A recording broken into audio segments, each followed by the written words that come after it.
Hello guys, நம்ம போன வீடியோவில் அக்ரிகல்ச்சரை பற்றி டிஸ்கஸ் பண்ணியிருந்தோம். இந்த வீடியோவில் நம்ம வந்துட்டு இன்ஃப்ராஸ்ட்ரக்சரை பற்றி பார்க்க போகிறோம். அதாவது உள்கட்டமைப்பு அப்படின்னா நம்மளோட பகுதியில் நம்ம எந்த தொழிலை சார்ந்து இருக்கோமோ அதை டெவலப் பண்ணுறதுக்கு தேவையான பேசிக் நீட்ஸை பண்ணி கொடுக்குறது பேர் தான் உள்கட்டமைப்பு. அட் தி சேம் டைம்ஸ் வந்துட்டு நம்ம அந்த தொகுதியில் இருக்க மக்களுக்கு தேவையான பேசிக் நீட்ஸ், அதாவது தண்ணி, ஹாஸ்பிட்டல், ஸ்கூல்ஸ், காலேஜ் இதெல்லாம் வந்துட்டு இம்ப்ரூவ் பண்ணுறதுக்கு தேவையான பேசிக் நீட்ஸை பண்ணுறதுக்கு பேர் தான் உள்கட்டமைப்பு. இதை வந்துட்டு நம்ம தொகுதியாக பார்க்காம ஒரு பொதுவான விஷயமா பார்க்கணும். அதாவது இந்தியாவில் பொதுவாக உள்கட்டமைப்பு எப்படி இருக்குது அப்படின்ட்டு தான் நம்ம பார்க்கணும் ஃபஸ்ட்டு. ஏன்னா இது ஒரு ஏரியாவும் இன்னொரு ஏரியாவும் தொடர்பு கொண்டு போய்கிட்டே இருக்கும். அப்படி பார்க்கும்போது இந்தியாவோட ஃபஸ்ட்டு இன்ஃப்ரான்னு வரும்போது நம்ம ரோட் சிஸ்டமை பற்றி தான் பேசி ஆகணும். ஏன்னா ஃபஸ்ட்டு நம்ம ரோடு வந்துட்டு நேஷ்னல் ஹைவே இருக்கும். நேஷ்னல் ஹைவேலேருந்து அப்படியே ஸ்டேட் ஹைவே வரும். ஸ்டேட் ஹைவேலேருந்து டிஸ்ட்ரிக்ட் ரோட்ஸ்லேருந்து நிறைய பிரான்ச்சஸ் வந்துட்டு உள்ளே போயிட்டு கனெக்ட் ஆகும்.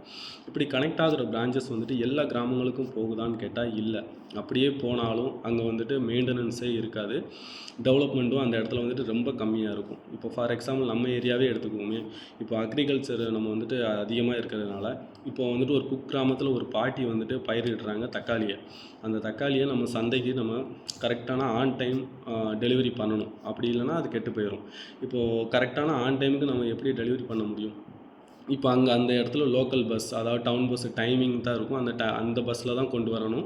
இதுவே தனியாக வண்டி பிடிச்சாங்கன்னா இப்போ அவங்க அறுவடை பண்ண காசை அப்படியே மொத்தமாக வண்டிக்கு தான் கொடுக்குற மாதிரி இருக்கும். அந்த மாதிரி ஆகிடும். நம்ம ஸ்கூல் படிக்கும் போதெல்லாம் பார்த்துருப்போம். பஸ்ஸில் பார்த்திங்கன்னா 4 மூட்டை 5 மூட்டை அதே மாதிரி டாப்பில் ஏற்றி போட்டு கொண்டு வருவாங்க. இங்கே டவுனுக்கு கொண்டு வருவாங்க.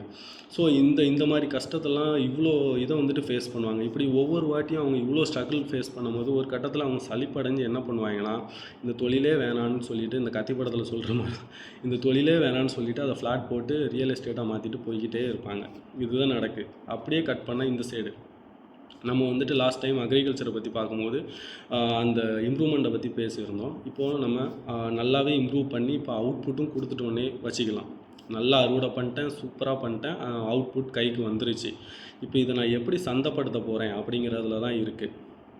அது எப்படி ஒரு பெரிய டாஸ்க்கோ அதை விட பெரிய டாஸ்க்கு இங்கே வந்துட்டு நான் சந்தையில் போயிட்டு விற்கிறது. ஏன்னு கேட்டிங்கன்னா, நம்ம ஊரில் இப்போ ரீசெண்டாக ஒரு நியூஸ் கேள்விப்பட்டிருப்போம் கொஞ்ச நாளைக்கு முன்னாடி. அந்த உணவு கிடங்கு இல்லாமல் வெறும் தார்பாயை போட்டு மூடி அவ்வளோ மூட்டை பார்த்திங்கன்னா மழை பெஞ்சு ஈரப்பதமாகி அது முளைச்சி ஃபுல்லாக வேஸ்ட் ஆகிடுச்சுன்னா அவர் தான் பாதிக்கப்பட்டாரா அப்படின்னு கேட்டால் தான் இல்லை. அவர் டைரெக்டாக வேணால் பாதிக்கப்பட்டிருக்கலாம். ஆனால் இன்டைரக்டாக நம்மளும் தான் பாதிக்கப்படுறோம். அதுக்கான ஃபுட் ஸ்டோரேஜ் கூடவுன் கண்டிப்பாக அது வேணும். அதுவும் நம்மளை மாதிரி அக்ரிகல்ச்சரே டிபெண்ட் பண்ணி இருக்க ஏரியாவுக்கு கண்டிப்பாக வேணும். அதே மாதிரி கோல்டு ஸ்டோரேஜ் கூடவுனும் வேணும். ஏன்னு கேட்டிங்கன்னா இந்த ரெண்டுமே மஸ்ட்டாக வேணும் நம்மளோட ஏரியாவுக்கு. ஏன்னு கேட்டிங்கன்னா, நம்ம இப்போ ஒரு நெல்லோ இல்லாட்டி ஒரு பருப்பு வகைகள் இந்த மாதிரி பயர் ஐட்டம் இதெல்லாம் வந்துட்டு நம்ம வந்துட்டு ஃபுட் ஸ்டோரேஜ் கூடவுனில் வந்துட்டு ஸ்டோர் அதாவது உணவு சேமிப்பு கிடங்களை வந்துட்டு சேமித்து வச்சுக்கலாம். நம்ம வந்துட்டு எவ்வளோ நாளைக்கு வேணாலும். அதே மாதிரி கோல்டு ஸ்டோரேஜில் இப்போ தக்காளி, ஃப்ரூட்ஸ் இந்த மாதிரி ஐட்டத்தை வந்துட்டு ஸ்டோர் பண்ணி வச்சுக்கலாம். இப்போது நம்ம மார்க்கெட்டில் வந்துட்டு டிமாண்ட் அதிகமாகும்போது இப்போ உள்ள கேசஸில் பார்த்திங்கன்னா டிமாண்டை டக்குன்னு ஏற்றி விட்ருவாங்க, அதிகமாகிடும். ஏன்னு கேட்டிங்கன்னா, இப்போ இந்த மாதிரியான இதெல்லாம் நம்ம சேமிப்பு கிடங்குகள்லாம் இல்லாமல் நம்ம அட் டைமில் ஒரே இடத்துல போயிட்டு சேல் பண்ணுவோம்.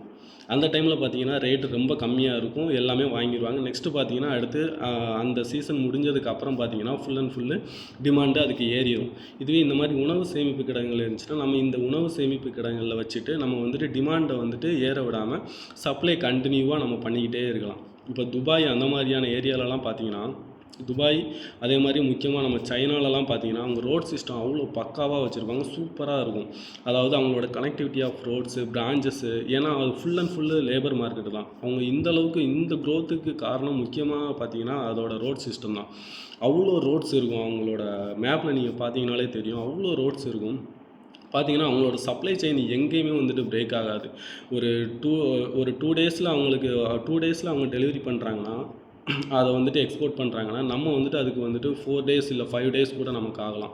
அப்போது ஆட்டோமேட்டிக்காக எல்லோரும் வந்து சைனாவை தான் சூஸ் பண்ணுவாங்க. ஏன்னு கேட்டிங்கன்னா அவங்களோட சப்ளை செயின் வந்துட்டு எங்கேயுமே பிரேக் ஆகாது. அதே மாதிரி அவங்களோட டெவலப்மெண்ட்டு, ரோட் சிஸ்டம் எல்லாமே மெயின்டெனன்ஸு எல்லாமே பக்காவாக இருக்கும். கம்பேர் தான் நம்ம இந்தியா. இது கம்பேர் பண்ணுறேன்னு நினைக்காதீங்க, பட் ரியாலிட்டி அதுதான். இந்தியாவோட சப்ளை செயினை பார்த்தீங்கன்னா ஒரு சீராகவே இருக்காது. டக்குன்னு டிமாண்ட் அதிகமாகும், டக்குன்னு ரொம்ப சீப் ரேட்டுக்கு போகும். அதுக்கெல்லாம் one of the main reasons பார்த்தீங்கன்னா இந்த ரோட் சிஸ்டம் தான். கரெக்டான கனெக்டிவிட்டி இல்லை. இதெல்லாம் வந்துட்டு நெக்ஸ்ட் வர கேண்டிடேட் வந்துட்டு கரெக்டாக வந்துட்டு இம்ப்ரூவ் பண்ணணும், டெவலப் பண்ணணும். டெவலப்மெண்ட் பண்ணால் மட்டும் போதாது, அது கரெக்டாக மெயின்டைன் பண்ணணும். இதுக்கான புரிதல் யாருக்கு இருக்குன்னு பார்த்து ஓட் பண்ணணும் நம்ம. அதே மாதிரி நம்ம முன்னாடியே பேசுன மாதிரி அக்ரிகல்ச்சரில் என்ன தான் சூப்பராக அவுட்புட் கொண்டு வந்தாலும் அந்த அவுட்புட்டை நம்ம எப்படி ஆன் டைமில் டெலிவரி பண்ணுறோம், சந்தைப்படுத்துகிறோம் அப்படிங்கிறது தான் இருக்கிறதுலே ரொம்ப காம்ப்ளிகேட்டடான ப்ராசஸ்ஸு. ஏன்னா உணவு கிடங்கு கிடையாது, கரெக்டாக கோல்டு ஸ்டோரேஜ் சிஸ்டம் கிடையாது. அதே மாதிரி பார்த்திங்கன்னா மீடியேட்டர்ஸ் தொல்லை, அப்படியே சந்தைக்கு போனாலும் அவங்க வந்து சீப் ரேட்டுக்கு கேட்பாங்க. இந்த மாதிரியான நிறைய காம்ப்ளிகேஷன் இருக்குது. இதெல்லாம் வந்துட்டு வரக்கூடிய கேண்டிடேட் வந்துட்டு எப்படி இதை வந்துட்டு எடுத்துகிட்டு போகிறாங்க அப்படிங்கிறத பொறுத்து தான் இருக்குது நம்மளோட ஃப்யூச்சர்.